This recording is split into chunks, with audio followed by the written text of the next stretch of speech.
পিরোজপুর এলাকায় নির্বাচন করতে গিয়ে অন্তত ৩ শতাধিক নির্বাচনী জনসভা করেছি।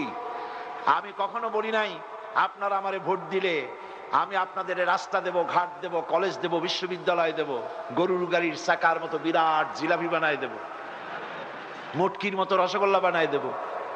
এইসব আষাঢ়িয়া গল্প আর ওয়াদা করি নেই।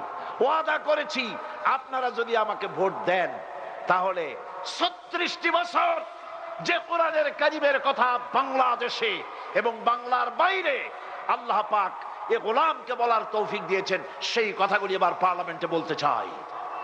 আমার পিরোজপুরবাসী আমাকে ভোট দিয়েছেন, কষ্ট করেছেন, আমি তাদের জন্য কৃতজ্ঞ। আমি গত রমজান মুবারকের শেষ 2 সপ্তাহ হারামাইন শরীফাইনে কাটাইছি, মক্কা শরীফে এবং মদিনা মুনাওয়ারায়। মক্কা শরীফ, মদিনা শরীফে আমি আল্লাহর কাছে দোয়া করেছি। আল্লাহ রাব্বুল আলামিনের ঘরের গিলাফ ধরে কেঁদে কেঁদে বলেছি, আল্লাহ আমাকে যারা ভোট দিয়ে পার্লামেন্টে তোমার কোরআনের পক্ষে কথা বলার সুযোগ করে দিল, ওই সব নারী পুরুষদেরকে জীবনে একবার তোমার ঘর দেখার তৌফিক দিয়ে দিও। কথায় কথায় এলো। এবারও আমার হজের নিয়ত আছে, ইনশাআল্লাহ হজে যাব। কথায় কথায় এলো বলে বললাম।